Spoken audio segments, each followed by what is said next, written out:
اگر آپ نے ابھی تک ہمارا چینل سبسکرائب نہیں کیا تو ابھی سبسکرائب کریں اور بیل آئیکن کو کلک کر کے ہماری لیٹسٹ ویڈیوز کے بارے میں اپڈیٹ جانیں. سبسکرائب کیجئے.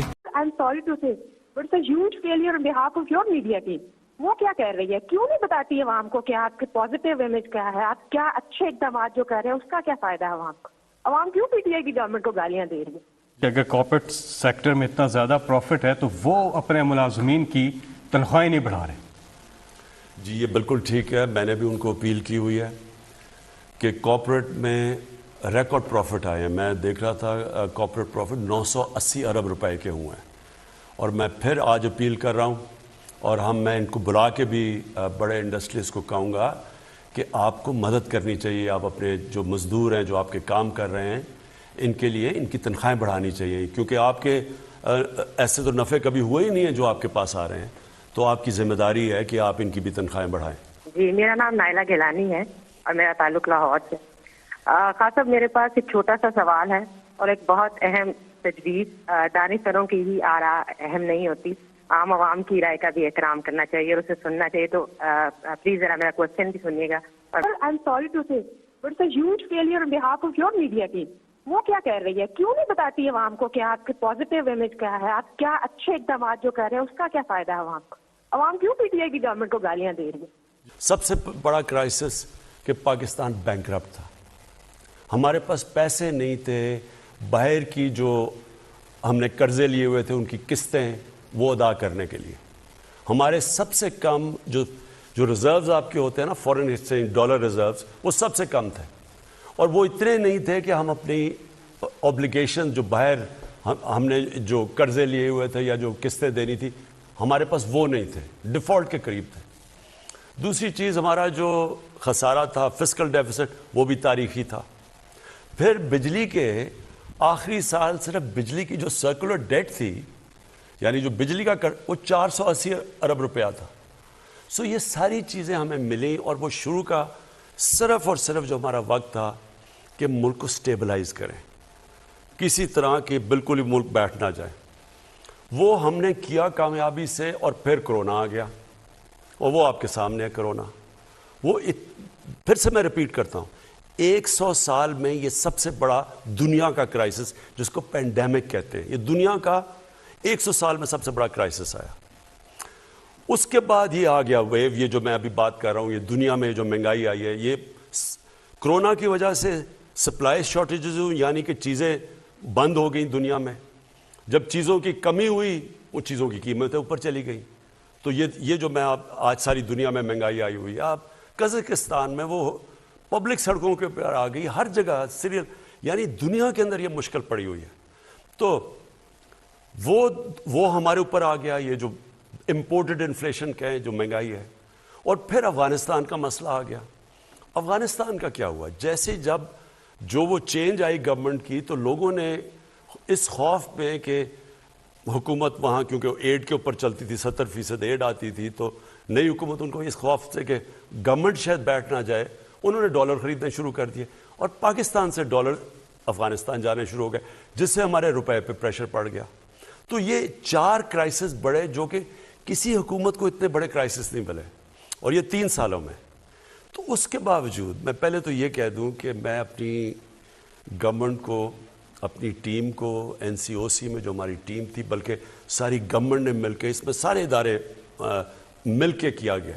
ہمارے ہیلتھ ڈپارٹمنٹ تھی، ہماری فوج تھی، ہمارے ساری منسٹریز، صوبے، سب نے مل کے. جو لوگ کہتے ہیں نا جی کہ پاکستان کی گورنمنٹ بڑی نااہل ہے، ہمیں تو یہ کہا نا نااہل ہے.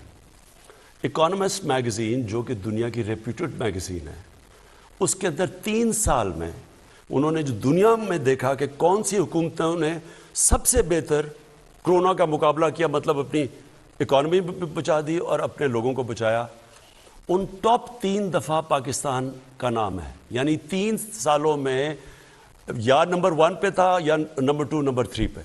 یہ دنیا کی انہوں نے ریکارڈ. تو ایک گورنمنٹ اس کرائسس سے بھی نکل گئی.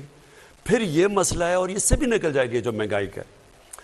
جو ہیلتھ کارڈ پہ میں آپ کو کہوں، دیکھیں ہیلتھ کارڈ یہ میرا انیشیٹو تھا. میں اب سے نہیں، کیونکہ شوکت خان جب میں نے بنایا تو میرا یہ مقصد تھا کہ کینسر سب سے مہنگا علاج ہے، تو اگر ہم میری طرح کے لوگ جب اس وقت آج سے تقریباً 35 سال پہلے جب میری والدہ کو کینسر ہوئی تو تب تو ہاسپٹل نہیں تھا، تو میں نے سوچا کہ میری فیملی کے لیے اتنا مشکل ہے، میں تو اپنی والدہ کو باہر بھی گیا علاج کروانے، تو عام آدمی کا کیا بنتا ہے کیونکہ بہت مہنگا علاج ہے۔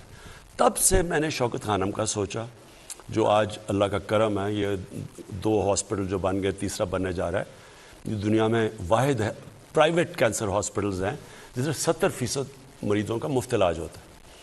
اور تب ہی میں نے سوچا تھا کہ اللہ نے کبھی موقع دیا تو اس ملک میں جو سب سے بڑی نعمت ہے وہ ایک عام آدمی ایک عام گھر میں جب بیماری ہو اور پیسے نہ ہوں، یہ ایک گھر کے اندر سب سے بڑا عذاب آ جاتا ہے۔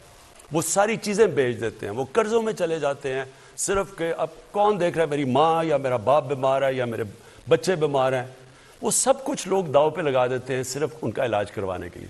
تو تب سے میں نے سوچا تھا ہیلتھ انشورنس کا، کہ ہر گھر کے پاس 10 لاکھ روپیہ ہو، کسی بھی ہسپتال میں جا کے علاج، گورنمنٹ میں نہیں، کسی بھی ہسپتال میں جا کے اپنا علاج کروا سکے۔ اور یہ بڑا رسک ہے، بڑا پنجاب نے صرف 400 ارب روپیہ اس پہ لگایا ہے۔ کبھی اس ملک کی تاریخ میں کسی نے سوچا ہے کہ سوشل ویلفیئر کے لیے اتنا زیادہ پیسہ لگاؤ؟ کبھی کسی نے سوچا، کبھی ذہن میں بھی کسی کے آیا؟